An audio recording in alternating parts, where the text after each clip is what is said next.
Assalamualaikum warahmatullahi wabarakatuh. Balik lagi di channel Sutradara Galau yang mana kita biasanya akan membahas fakta menarik seputar dunia pesantren dan juga dunia kaum sarungan. Di konten kali ini kita akan ngebahas, atau kita lebih tepatnya pengen ngebahas mengenai kitab-kitab yang ada kaitannya tentang ilmu alat atau nahwu sorof.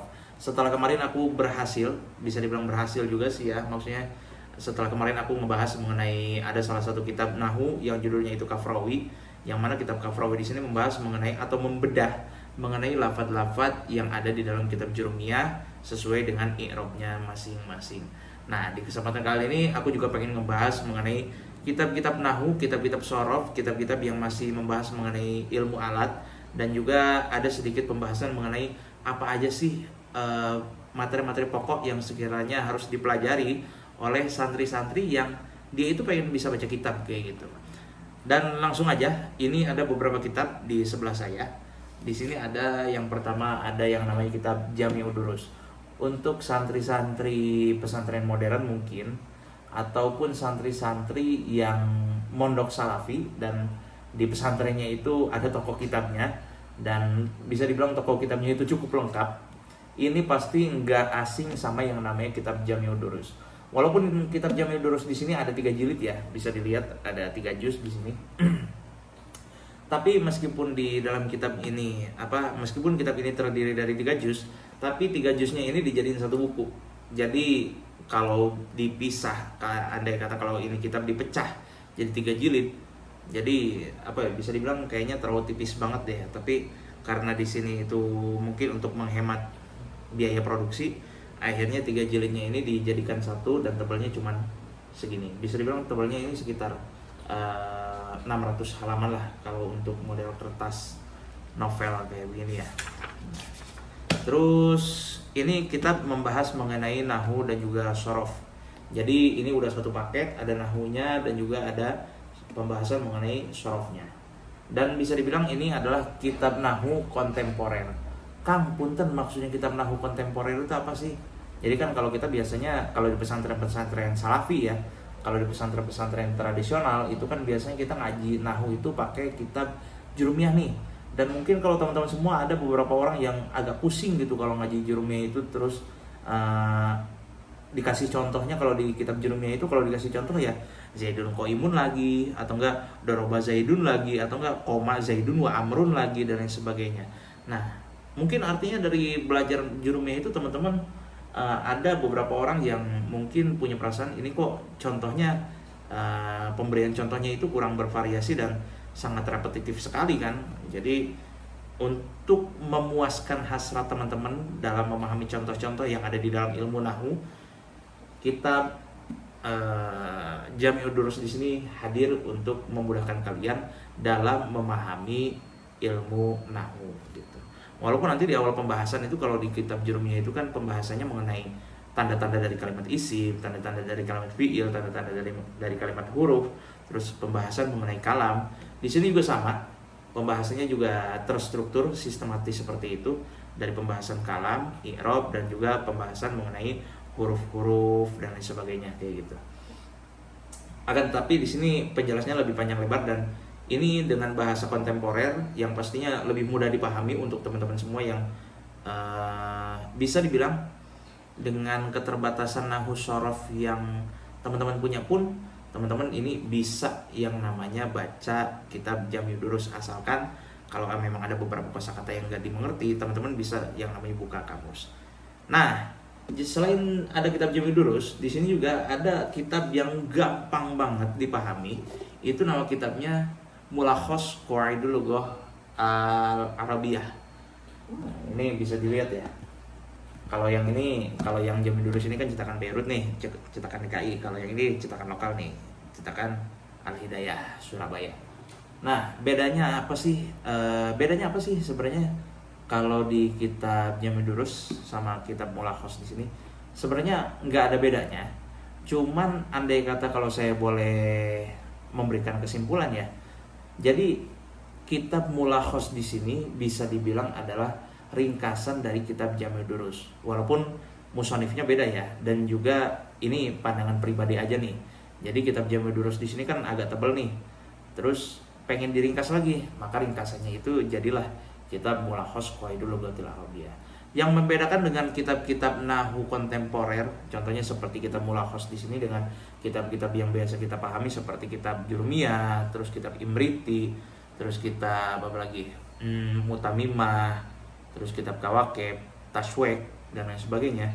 Kalau ini dia karena mungkin kitab kontemporer, akhirnya susunannya pun tidak seperti kitab-kitab yang biasa kita temui ya. Kalau kitab-kitab yang biasa kita temui itu kan di pinggirnya itu ada matanya, terus di tengahnya ini ada syarahnya. Tapi kalau di sini enggak, dia udah dibikin, disusun sesuai dengan paragraf, dan itu untuk sebagian orang itu lebih memudahkan untuk dibaca. Memang kalau menurut pandangan saya pribadi, ini memang lebih mudah dibaca, akan tetapi bisa dibilang seni kita itu ketika membaca kitab dalam mencari mubtada khobarnya, fiil fa'ilnya, na'at man'ut atau ma'tufnya itu agak sulit kalau memang dengan susunan paragraf seperti ini. Akan tetapi ini lebih memudahkan mungkin buat teman-teman, ini bisa jadi lebih memudahkan untuk sebagian teman-teman yang lain yang punya kemampuan nahwu sharaf yang terbatas, tapi penjelasannya kurang lebih lengkap di sini, kurang lebih sama di sini seperti apa yang ada di dalam kitab Jami' Durus. Cuman di sini lebih ringkas lagi. Kalau Jami' Durus itu bisa dibilang penjelasannya lebih panjang lebar lagi kayak gitu. Dan kalau untuk penggunaan di musyawarah gimana Bang? Kalau penggunaan di musyawarah kayaknya ini kita jarang dipakai deh. Kalau di musyawarah atau di Bahsul Masail itu kitab Mulakhos Qawaidul Lughatil Arabiyyah di sini jarang dipakai, atau mungkin karena memang nggak termasuk dari bagian kitab yang muktabar untuk dijadikan referensi. Tapi kalau untuk bahan mutola'ah ini sangat recommended banget gitu ya, keren pokoknya. Terus ada lagi nih buat teman-teman yang mungkin dia sama sekali nggak bisa yang namanya baca kitab nahwu, karena mungkin dia mubtada khobarnya atau fiil fa'ilnya itu masih sering ketukar dan sebagainya, atau mungkin mereka itu masih belum paham tentang pembedaan tarkib-tarkib dari satu tarkib ke tarkib yang lain. Ini ada salah satu kitab solusi dari pesantren Al Anwar Rembang. Nama kitabnya Risalatul Aqlam.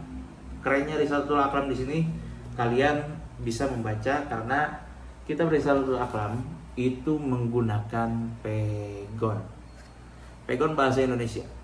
Jadi teman-teman yang udah bisa baca pegon dan masih belum mengerti tentang nahwu sharaf, ini teman-teman asalkan bisa baca pegon, teman-teman akan bisa memahami apa yang ada di dalam kitab Risalatul Aqlam. Dan ini memang terkhusus dalam pembahasan mengenai ilmu nahwu ya. Kalau untuk ilmu sharafnya dia nggak ada pembahasan sama sekali, akan tetapi ini pastinya lebih memudahkan teman-teman dalam memahami ilmu nahwu seperti itu. Jadi inilah kitab-kitab nahwu. Sekarang kita beralih ke kitab yang membahas mengenai sharaf. Cuman ini yang namanya sharaf itu kan pasti identiknya dengan pentasrifan. Kalau pentasrifan itu ya kayak contohnya seperti fa'ala yaf'ulu fa'lan wa maf'alan fa'ulu fa'ilun wa zakam maf'ulun uf'ul la taf'ul maf'alun mif'alun kayak gitu ya. Itu kan pentasrifan tuh, dan biasanya kita kalau di pesantren itu disuruh ngafalin yang namanya kitab Amsilatut Tasrifiyah yang dikarang sama Kiai Maksum Ali yang dari Jombang kayak gitu. Nah, ini ada yang versi takrirotnya. Kalau Amsilatut Tasrifiyah itu kan kalau kita lihat itu dalamnya cuma pentasrifannya doang. Tapi kalau di kitab Takrirot Amsilatut Tasrifiyah, yang mana ini adalah keluaran daripada buku yang dikeluarkan oleh pesantren Lirboyo ya, hasil dari Bahsul Masailnya juga, hasil dari musyawarahnya juga. Ini selain dilengkapi dengan pentasrifannya, ini juga dilengkapi dengan penjelasan dan juga pembahasan mengenai faidah-faidah apa saja yang beberapa faidah yang memang dimiliki oleh wazan-wazan tertentu seperti itu. Dan juga kenapa sih bab 1 itu fa'ala yaf'ulu itu lebih didahulukan daripada fa'ala yaf'ilu. Nah, ini semuanya dijelaskan secara detail.